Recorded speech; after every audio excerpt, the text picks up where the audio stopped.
नमस्कार। सभी विद्यार्थियों का हार्दिक अभिनंदन। हम पिछले वीडियो में किरातार्जुनीयम महाकाव्य के प्रथम सर्ग के जो प्रथम 4 पद्य हैं वो पढ़ लिए थे। उसमें ये वनेचर हस्तिनापुर के जो राजा दुर्योधन बन गए थे उनके राज्य प्रशासन का संपूर्ण वृत्तांत जानकर द्वैत वन में आकर के युधिष्ठिर से निवेदन करना चाहता है।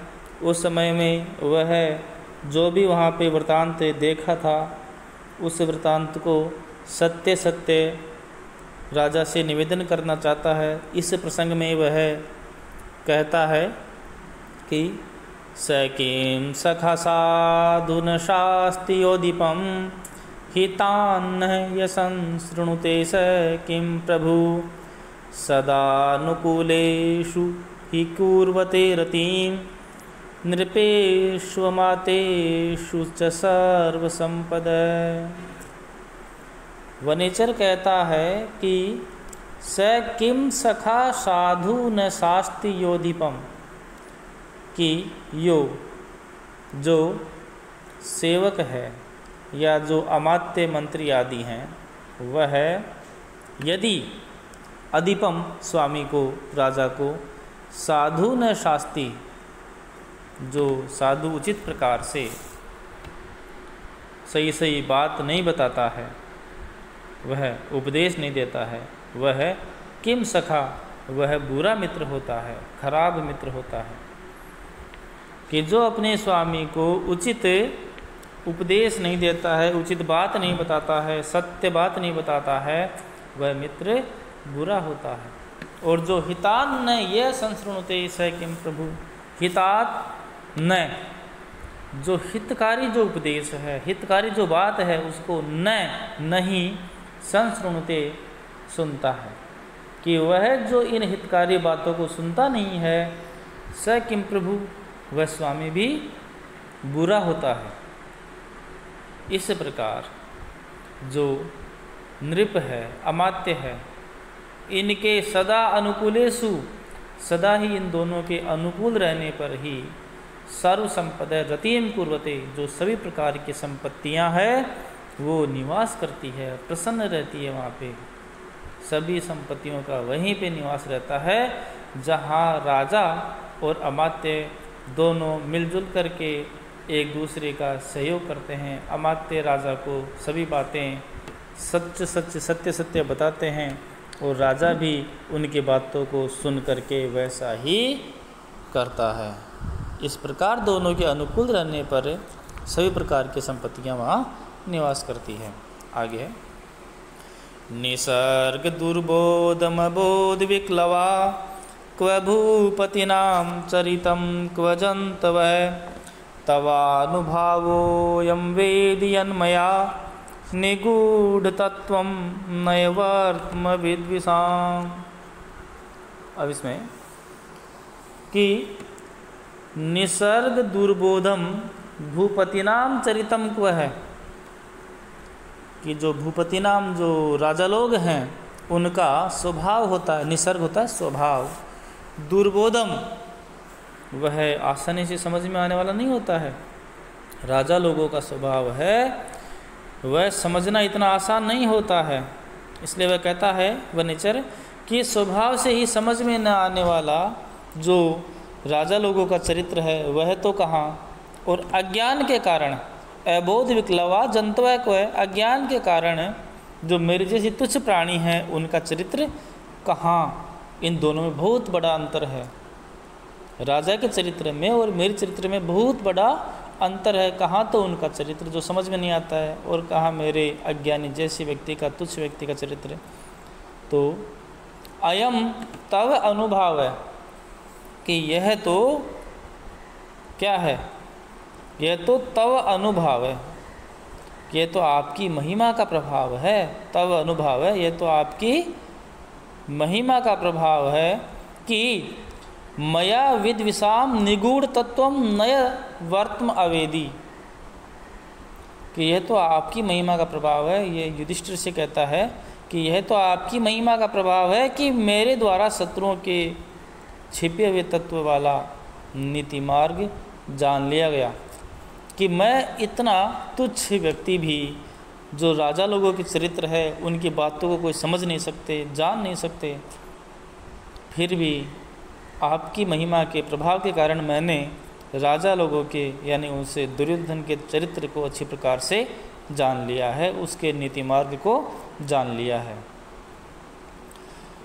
विशंकमानो भवतः पराभवं नृपासनस्थो अपि वनाधिवासिन दुरोदर्छद्मजितां समीहते नयेन जेतुं जगतीं सुयोधन।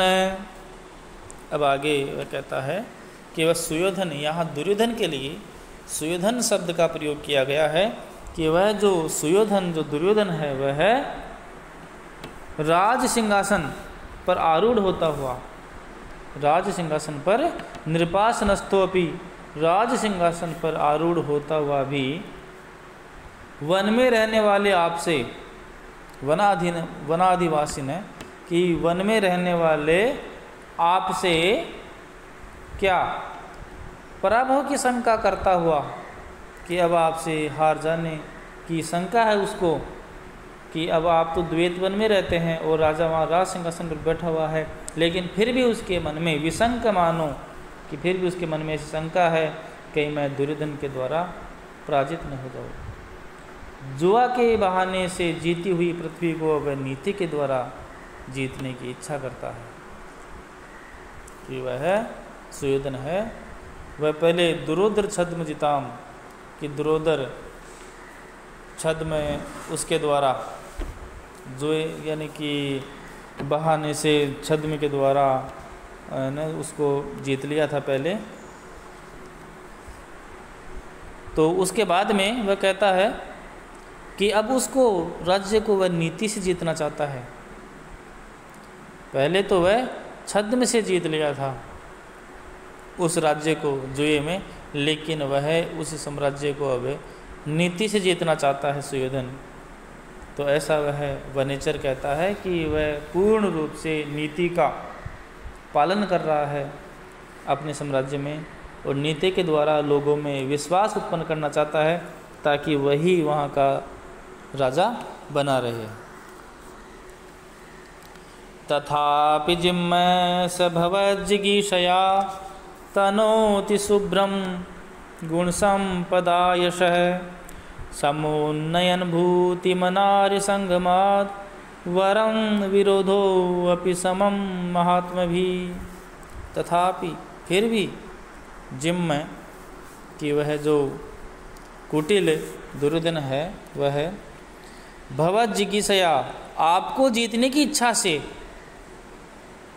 गुण संपदा गुणों की संपत्ति से, शुभ्रम उज्ज्वल यश को विस्तृत कर रहा है, यशय तनोति यश को विस्तृत कर रहा है, भूतिम समुन्नयन ऐश्वर्य को बढ़ाता हुआ, महात्म भी समम महान पुरुषों के साथ, विरोधो अपि अनार्य संगमात् वरम जो महापुरुषों के साथ शत्रुता करना भी दुष्ट अनार्य संगमात् वरम जो दुष्ट मनुष्यों के संसर्ग से अच्छा होता है।